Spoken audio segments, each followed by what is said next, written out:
Good morning, students. Today we will be taking your IT period, and we will continue your first chapter, second chapter topic.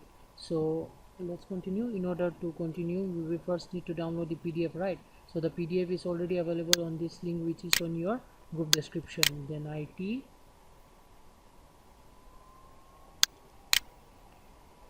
Here you will find chapter 1, software part 1, your PDF, then part 2, part 3, then this is chapter 2 PDF, then part 1, part 2, and today we will be doing part 3.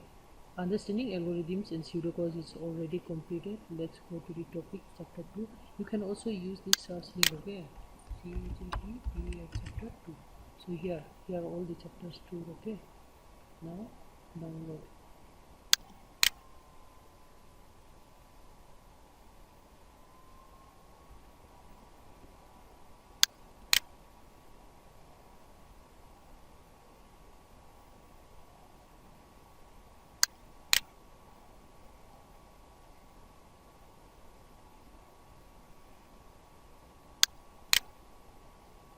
Here, flowchart. So today topic is flowchart. What is flowchart? So as I have already told you, there are three methods that computer use to represent or complete a task, and they used to make a roadmap, right, from start to end. Suppose this is the start and this is the process. So there are some obstacles, like some obstacles. So this one is destination, and this one is source. Now we will discuss how we can't just fly over these steps, right?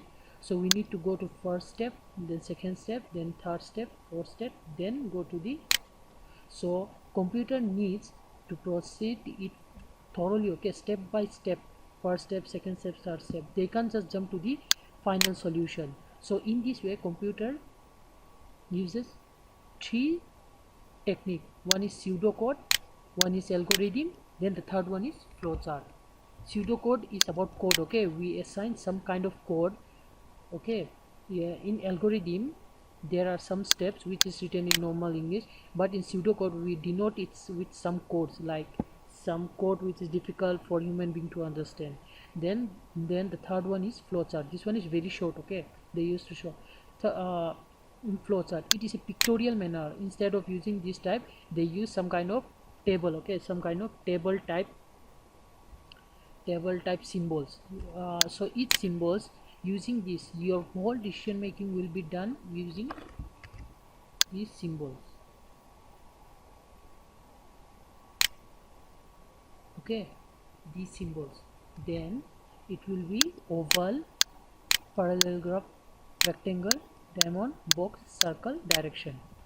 So what does this oval means? So each symbols have its different tasks. Oval means to start the end. It is the start of, okay? This oval only denotes the start point.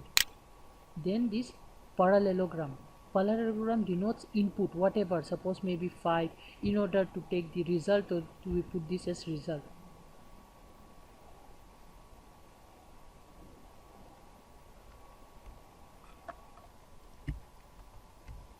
So this inputs. Then rectangle means processing, right? Whatever data is processing, we will see an example, and it would. Then diamond shape, it is for decision making.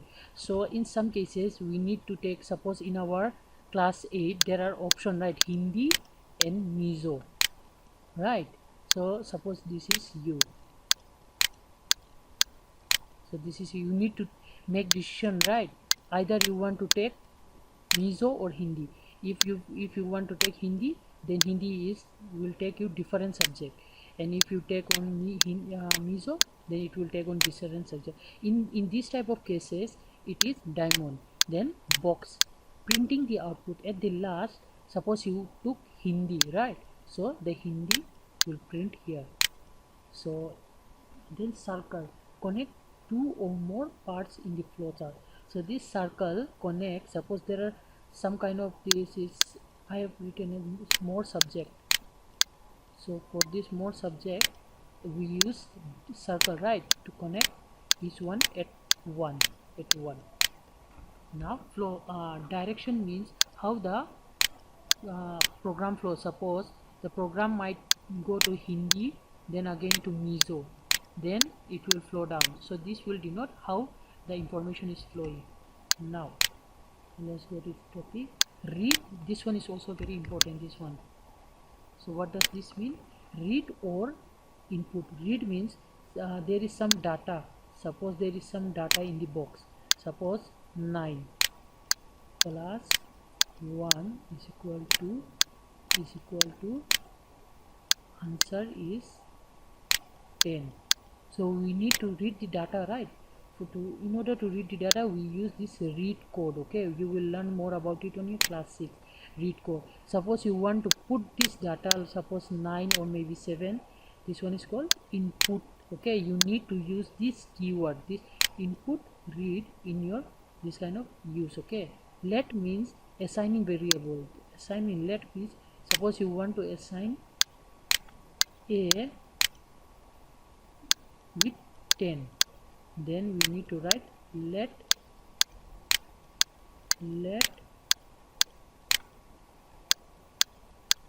a equal to 10.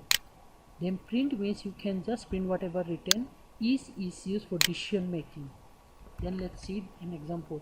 Illustrate how the largest integer can be found among the three integers. Suppose there are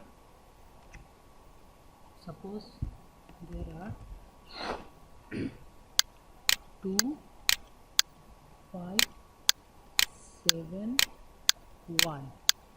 So from here, how can we check the largest one? So we can, for human being, we can just go to this one, right, and check if this one is human. But for computer, it will check thoroughly. First one this and this, then it will check from these two which one is bigger. So 5 is bigger. Then it will again compare with this one, which one is bigger. 7 is bigger, right? Then it will take this one as bigger. Then it will again compare this one. Then which one is bigger? 7. So after checking this one, 7 will be the largest. It will check all the numbers. So these are all the steps, right? So it will compare each other. Human being just can say from their eyes, right? But computer needs to check each number to be exact. So suppose read ABC. Start is denoted as oval. Then this one is right. This one is what? Parallelogram was for input variables. Let's say input is ABC. ABC is inputted, right? Suppose 7 2 3. 7 2 3. Now now it will check is A is bigger than B. A is bigger than B. So one decision is A is bigger than B, and another is C is bigger than B. So the main point is B, right? If yes, print A. Print A means, suppose let's take an example, D. Let's say A is equal to 3, then B is equal to 4, and C is equal to 5. Then ABC. A is bigger than B. A 3 is bigger than 4.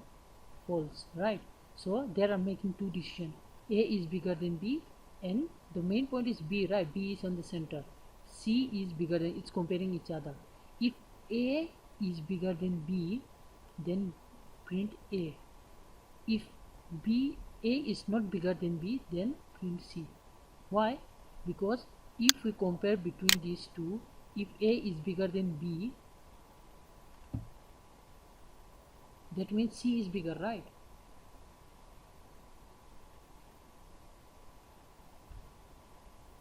Here there are two decisions. If A is bigger than B, then A is bigger than B, or C is bigger.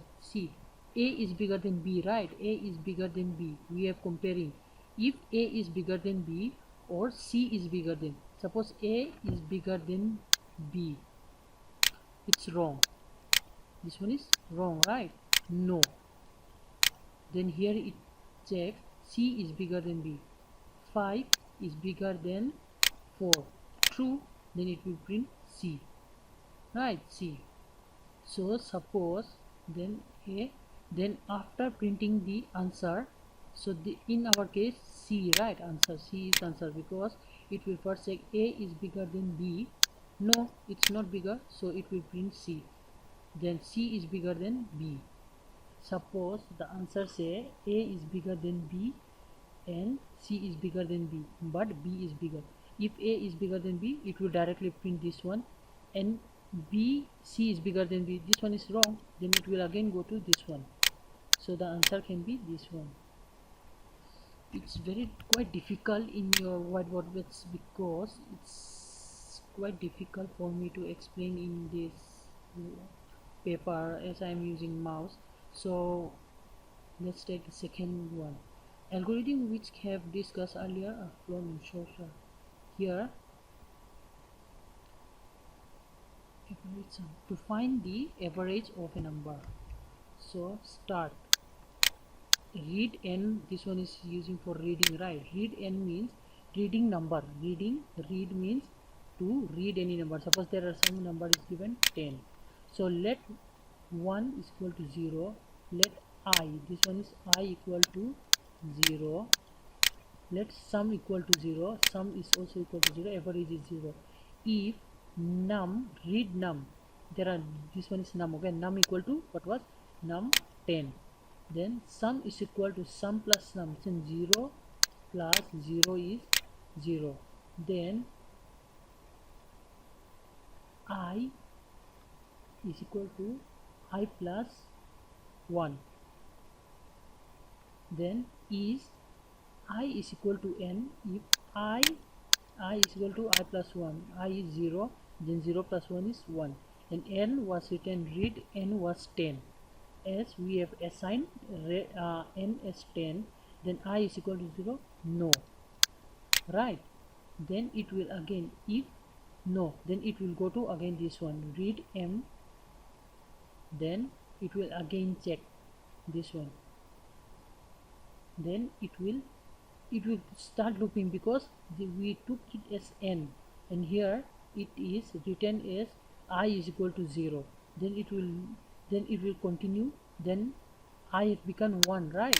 So it will again continue to, now I become 2, then I is equal to n, no, then it will again go to, then I becomes 3, then 3 is 3 plus 1, 4, 4 is 4 equal to n, no. So it will continue with 10 times. Then suppose first comes 1 is equal 1 plus 1, 2, then 2 plus 2 is equal to 10, no. Then it will continue 10 times. After adding for 10 times, this value will become 10, right? I value will become 10. Then this condition satisfies, then it will go to yes. Average sum, then average, how come average comes? Sum means sum is equal to 0, right? Sum is equal to 0, then 0 divided by 10, then the answer is what? 0. Then print sum and average. So this one is how we solve. So that's all for today. So you can check this again and again, so that it will be quite clear. Okay, thank you.